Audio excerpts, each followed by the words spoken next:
Bill, you want to open your eyes? We're going to have breakfast soon.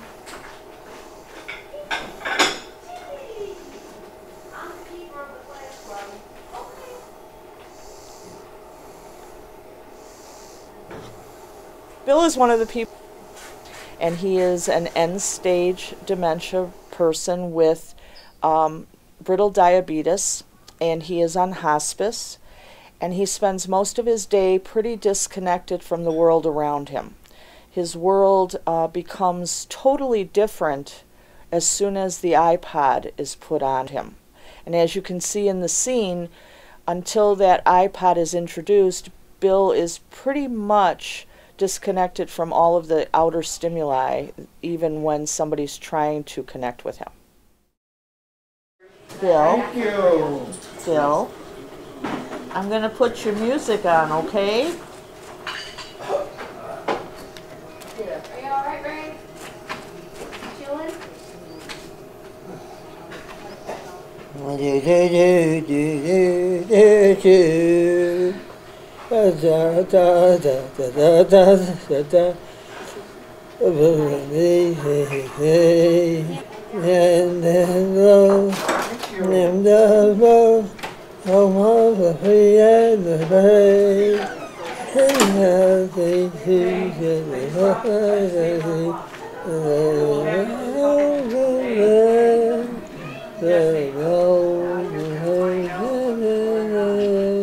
I hope so.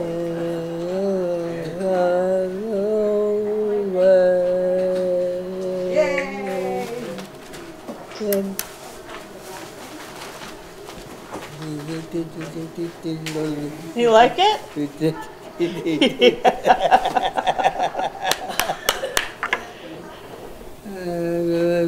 America, land I love, and the order and nighter, united from the mountain to the prairie, to the ocean, white with long. Ah, this America, I love sweet home. Ah, this America, I love sweet home. I think the iPods in general have helped everybody. First of all of the staff enjoy seeing the people who live here enjoy themselves. So that's increased their satisfaction as far as caregivers.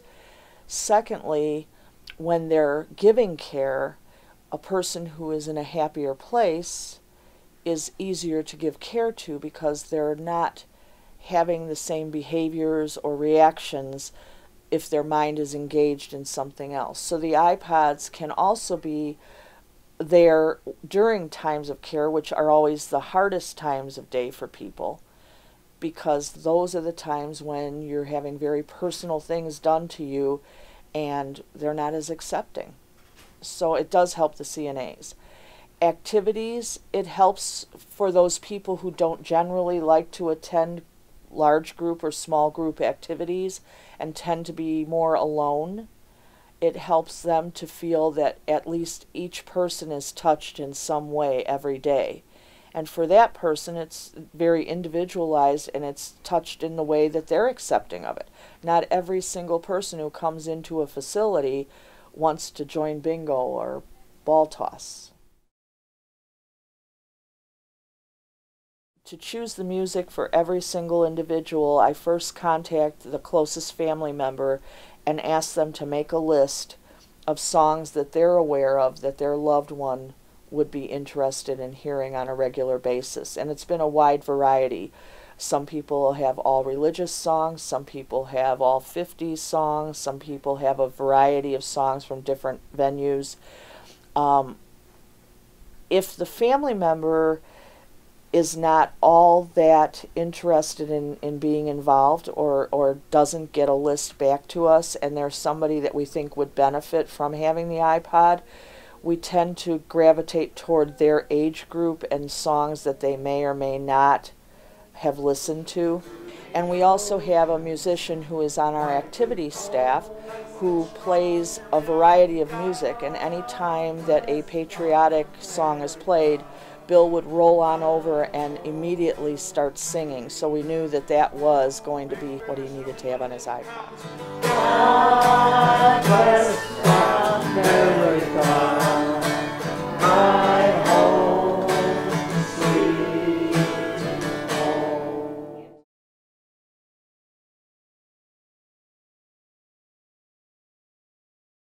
He responds while the iPod is on him, and he also has some residual layover after the iPod is removed where he will talk to you specifically about the music he's been listening to.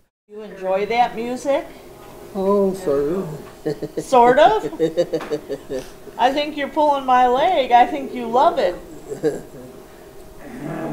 You love to sing, don't you? Oh, every wing of the room. Yeah? That's your favorite thing, isn't it? Yeah, I thought so. Well, you are a beautiful singer. To go up in space. Glad to hear that. They all had. Do you ever conduct the band? Oh, yeah. Yeah? How do you do that? Oh, up and down, up and down. Up and down, up and down. You tell them how to do it? Oh, reckon the side. Okay. Well, you are definitely the best singer around. I always enjoy listening to you. So this is Bill about 3 minutes after we stop the music. And he's back to being introverted and in his own little world, sound asleep, and unaware of things that are going on around him. Bill? Bill? Bill? As you see, he's not responsive to outside stimulus.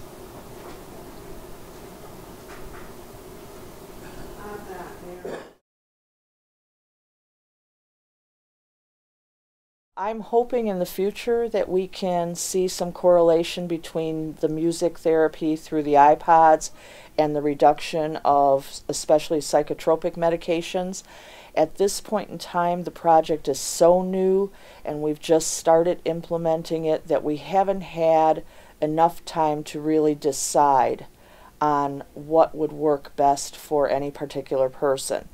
We do have some physicians who are hesitant to reduce drugs in general, so it's going to be probably a little bit of an upward battle trying to implement or get them to understand the implementation of iPods to reduction of medication behaviors, etc.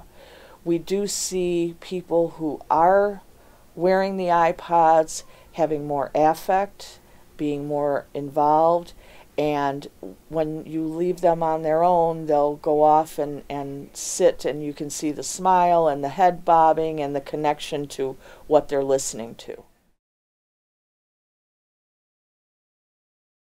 The cost of the iPod project was minimal to us because we received a grant through the Music and Memory program. It's my understanding that Music and Memory's grant was $3,000 and we invested $2,600. But at this point in time, because of the people who live here being in a lot of ways around the same age, we're able to reuse a lot of the purchases from iTunes. We actually have $500 invested in buying for the people who live here to fill their iPods, and at this point in time we've not even used 300 of that for 15 of the residents that we have, because we've been able to use repetitive songs. A lot of the songs and desires and likes are very similar. I think the average of $300 per person is a wonderful investment because it's a continual investment. That investment will live with them throughout their lives while they're here with us and enjoying the iPod. It also is a time for them to be independent and not rely on a large group or some other institutional like setting for them to get their activities. I originally was going to be the person programming them, and I have found out that I'm too old for this technology, and I had a heck of a time doing it. So I started looking at staff members who were quite a bit younger than me and much more adept at introducing the iPods. I am really a good shopper, so I still purchase the iTunes off of the computer, which for us was a big concern because we didn't want a lot of staff to have a lot of access to the internet during their work time.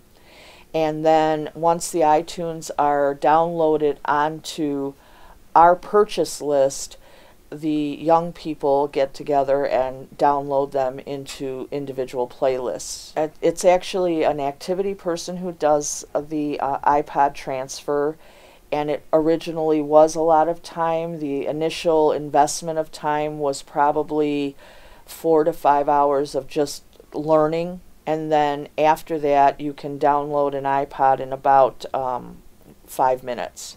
So now that we're really good at it, it's very quick.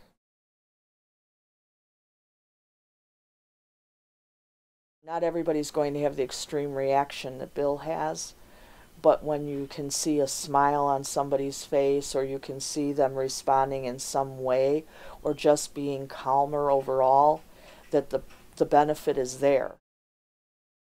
Oh, this America, I home,